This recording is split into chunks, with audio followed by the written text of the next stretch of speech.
quand un enfant vient au monde, les parents enseignent à l'enfant son identité. Oui, ça incombe, la responsabilité incombe aux parents d'enseigner à l'enfant son identité, qui il est et dans quelle famille il appartient. On doit lui enseigner toutes ces choses. De la même manière, quand nous venons en Christ, il est important d'enseigner à l'enfant de Dieu qui il est. C'est pourquoi aujourd'hui, nous allons parler de découvrir ton identité en Christ. Bienvenue à la table du Seigneur. Yeah! Alors, notre premier texte se trouve dans 1 Jean, chapitre 5, au verset 13. Voici ce que disent les Écritures. Je vous ai écrit ces choses afin que vous sachiez que vous avez la vie éternelle. Vous qui croyez au nom du Fils de Dieu. L'apôtre Jean était en train d'écrire aux chrétiens, à ceux qui venaient de croire au Seigneur. Et sa responsabilité était de leur montrer qui ils étaient et ce qu'ils avaient. Alors, nous allons donc parler de découvrir notre identité en Christ. Alors que nous sommes en train de voir les armes de Dieu et comment les revêtir, j'ai voulu vraiment parler de ce sujet tellement capital, de l'identité du chrétien, de découvrir son identité. Parce que c'est tellement important. Parce qu'il me semble que c'est vraiment difficile de vivre une vie de victoire si déjà on a une crise d'identité, si on ne sait pas qui on est. Alors c'est vraiment difficile de vivre une vie de victoire. Celui qui ne sait pas qui il est, il aura du mal pour connaître, pour savoir ce qu'il possède. C'est vraiment très important. C'est pourquoi alors j'ai décidé de parler de ce sujet. Et l'apôtre Jean est en train de montrer ici aux chrétiens qu'ils ont déjà la vie éternelle. Il dit, je vous ai écrit ces choses afin que vous sachiez que vous avez la vie éternelle, vous qui croyez au nom du Fils de Dieu. Autrement dit, vous n'avez pas besoin de chercher la vie éternelle. Si vous croyez vraiment dans le Christ, si vous croyez vraiment au Fils de Dieu, alors vous avez la vie éternelle. Vous n'avez pas besoin de la chercher. Et les chrétiens d'aujourd'hui sont un peu comme ces chrétiens-là. Il faut qu'on leur montre. Alors, un enfant, il ne connaît pas les choses d'une manière automatique par lui-même. Non, il doit être enseigné afin qu'il découvre, afin qu'il connaisse son identité, afin qu'il découvre, qu'il connaisse les choses de la vie. Il doit être enseigné. De la même manière, en Christ, le chrétien doit être enseigné. Il doit être enseigné sur son identité en Christ. Et c'est ce que l'apôtre Jean était en train de faire. Il leur dit, je vous ai écrit ces choses afin que vous sachiez que vous avez la vie éternelle. Vous l'avez déjà. Ne perdez pas votre temps à la chercher. Vous l'avez déjà. Parce que vous croyez dans le nom du Fils de Dieu. C'est vraiment important, bien-aimés, de comprendre cela. Que nous devons être enseignés pour découvrir notre identité. Oui, bien-aimés, nous devons être enseignés sur notre identité spirituelle en Christ. Pourquoi? Parce que c'est une identité spirituelle, comme je l'ai dit. Donc, ça échappe à nos sens. Ce n'est pas des choses que tu ne vas connaître par tes 5 sens. On doit te le dire. La parole de Dieu nous enseigne ce que nous sommes en Christ. Donc, ce n'est pas des choses que tu ne vas savoir par toi-même. Mais tu dois apprendre cela de la parole. C'est pourquoi l'apôtre Jean dit, vous avez la vie éternelle, vous qui croyez au nom du Fils de Dieu. Vous comprenez? Quelqu'un va dire, mais si j'ai la vie éternelle, pourquoi est-ce que je ne l'ai jamais su? C'est normal. Tu ne peux pas le savoir parce que c'est une réalité spirituelle. Regardez par exemple l'apôtre Paul. Il dit dans 2 Corinthiens chapitre 5 au verset 17, il dit, si quelqu'un est en Christ, il est une nouvelle créature. Vous voyez, apparemment les Corinthiens ne le savaient pas. Alors, l'apôtre Paul leur dit que puisque vous avez accepté le Christ, il s'est passé quelque chose en vous. Vous avez été régénérés. Vous êtes maintenant de nouvelles créatures en Christ. Ils pouvaient se dire, mais on ne l'a jamais su. On ne l'a jamais senti. Tu n'as pas besoin de sentir cela. Parce que ce n'est pas dans le domaine physique. C'est dans le domaine spirituel. C'est une réalité spirituelle. Que tu le sentes ou pas, la réalité, c'est ce que dit la parole. Que si tu as réellement accepté le Christ, tu es devenu une nouvelle créature en Christ. Cette réalité est aussi vraie que ton existence. Oui, c'est une réalité spirituelle. Vous comprenez? Alors, regardez. Dans 2 Corinthiens chapitre 5, à partir du verset 17, l'apôtre Paul dit ceci aux chrétiens de Corinthe. Il leur dit, si quelqu'un est en Christ, il est une nouvelle créature. Les choses anciennes sont passées, voici toutes choses sont devenues nouvelles. Et tout cela vient de Dieu, qui nous a réconciliés avec lui par Christ et qui nous a donné le ministère de réconciliation. Vous entendez ça? Il dit que si quelqu'un est en Christ, il est une nouvelle créature. Nouvelle. Et il dit, et tout cela, toutes ces nouvelles choses viennent de Dieu. Oui. Il dit que celui qui est en Christ, il est une nouvelle créature avec de nouvelles capacités qui lui viennent de Dieu. C'est glorieux. Mais on ne dit pas, mais moi je n'ai jamais senti qu'il y a quelque chose de nouveau en moi. J'ai cru au Seigneur, c'est vrai, mais j'ai jamais senti qu'il y a quelque chose de nouveau qui se place. Non! C'est une réalité spirituelle. Reçois cela et dis, Père, merci d'avoir fait de moi une nouvelle créature avec de nouvelles capacités qui m'élèvent au-dessus des capacités humaines. C'est comme ça. C'est comme ça que tu t'es saisi de ton identité spirituelle. Alors j'ai fait cet exposé afin que tu saches, tu as de nouvelles capacités en toi, toi qui crois au nom du Fils de Dieu. Alléluia, béni soit le nom du Seigneur. Oui, bien-aimé, quand tu as cru au Seigneur Jésus, il y a des choses qui se sont passées en toi. Et ces choses, c'est des réalités spirituelles. Que tu le sentes ou pas, ces choses sont là dans ton esprit. Par exemple, l'apôtre Paul il dit dans 1 Corinthiens chapitre 6 au verset 17, il dit que celui qui s'attache au Seigneur est avec lui un seul esprit. Vous voyez? Donc, ça c'est une réalité spirituelle. Ton esprit et l'esprit du Seigneur, le Saint-Esprit, sont devenus un seul esprit. Quelqu'un va dire, quoi? Le Saint-Esprit et mon esprit sont devenus un seul esprit? Mais comment est-ce que je ne l'ai jamais senti? Comment est-ce que je ne l'ai jamais su? Comment est-ce que je n'ai jamais senti le Saint-Esprit?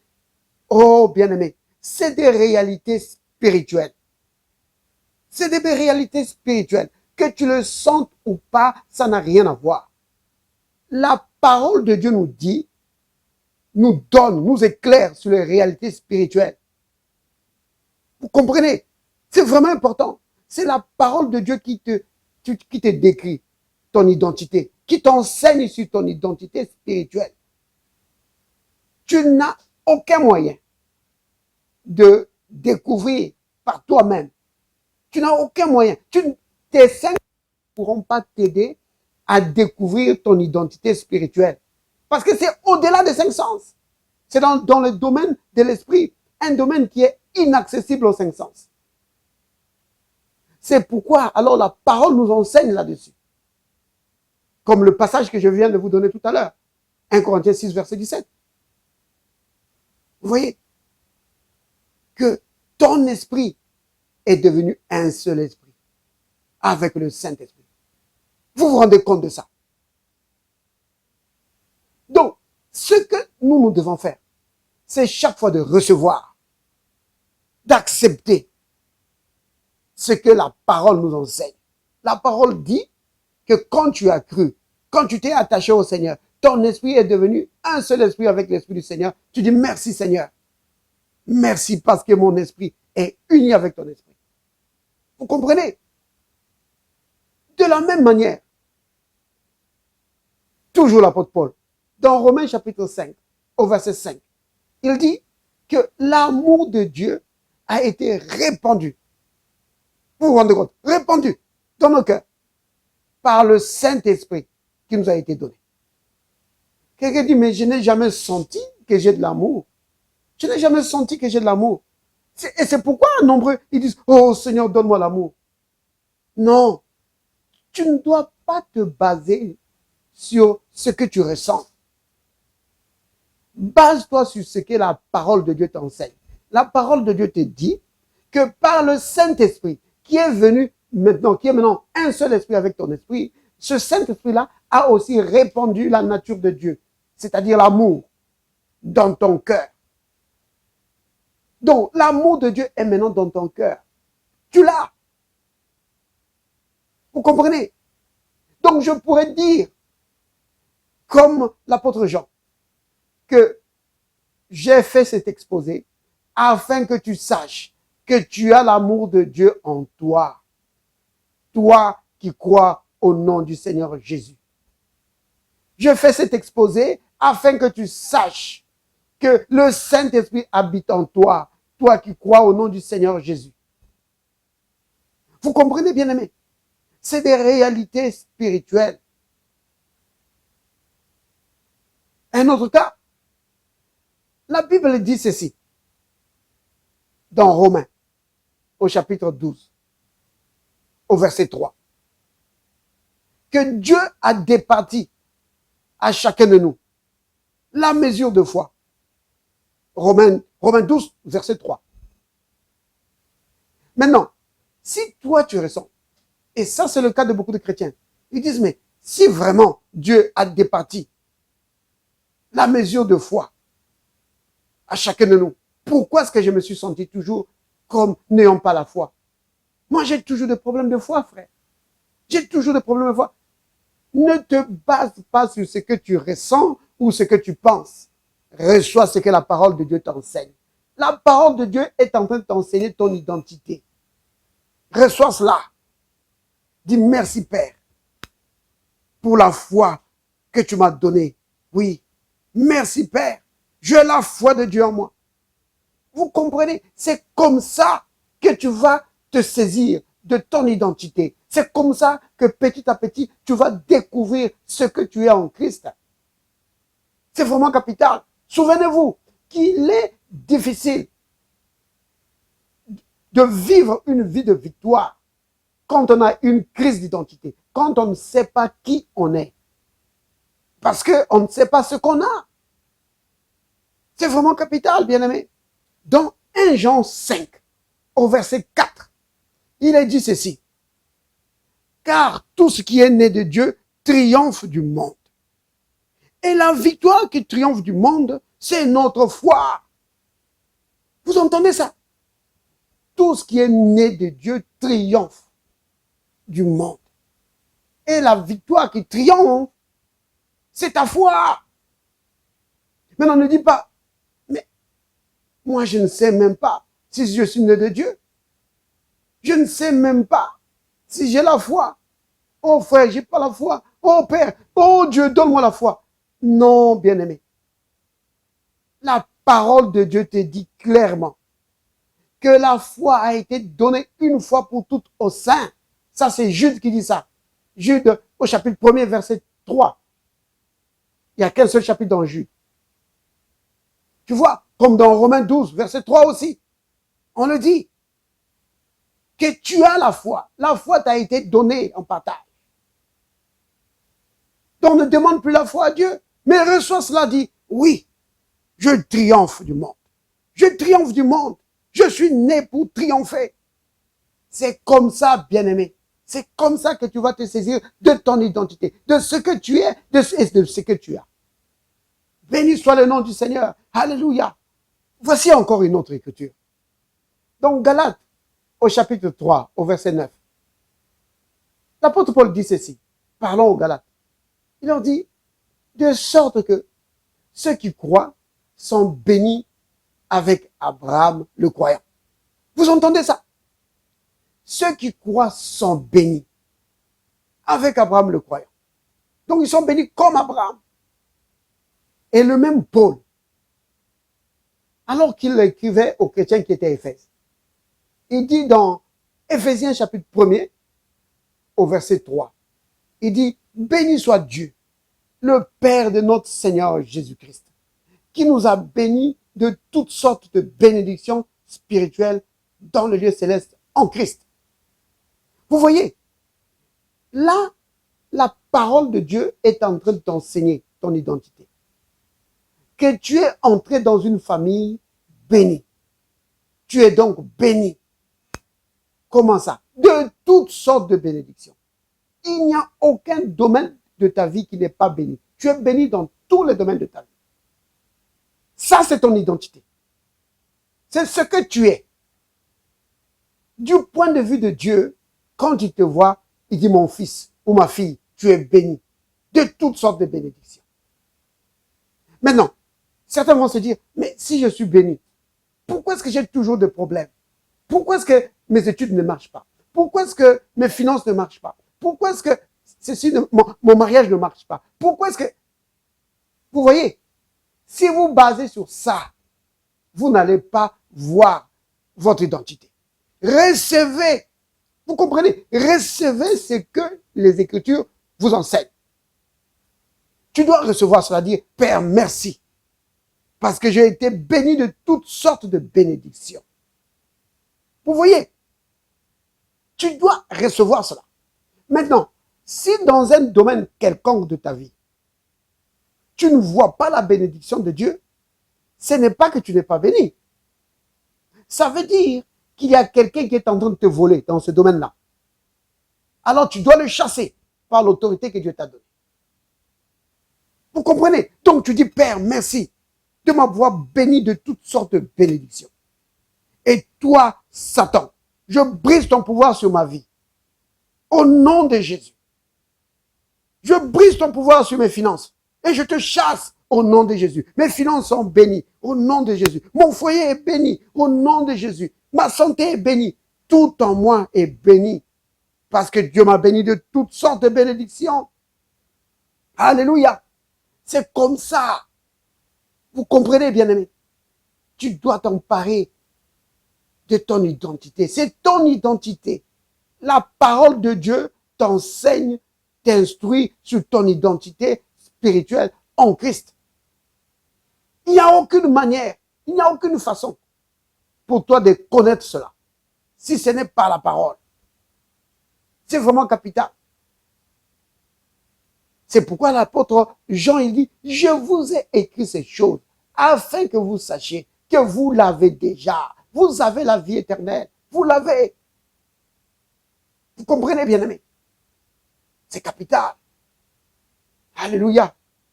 Alors, bien-aimés, ne dis pas que moi, je n'ai jamais senti que je suis béni en quoi que ce soit, parce que tout chez moi est compliqué. Tout est difficile. Rien ne marche. Je ne vois pas où, dans quoi est-ce que je suis béni. Non, bien-aimé, prends cela, saisis cela et remercie le Seigneur. Père, merci de m'avoir béni de toutes sortes de bénédictions. Je suis béni, âme le croyant. C'est comme ça, bien-aimé, parce que je fais cet exposé pour t'annoncer, pour que tu saches que tu es béni de toutes sortes de bénédictions, toi qui crois au nom du Fils de Dieu. Alléluia, béni soit le nom du Seigneur. Bien-aimé, entrons encore dans la révélation paulinienne et prenons dans 1 Corinthiens, au chapitre 3, au verset 16. Voici ce que l'apôtre Paul dit. Il dit, ne savez-vous pas que vous êtes le temple de Dieu et que l'Esprit de Dieu habite en vous?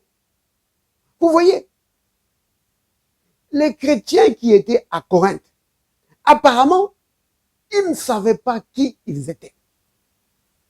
Alors l'apôtre Paul leur dit, ne savez-vous pas que vous êtes le temple de Dieu et que l'Esprit de Dieu habite en vous? Ils ne le savaient pas. C'est pourquoi ils vivaient comme ils vivaient. Vous comprenez?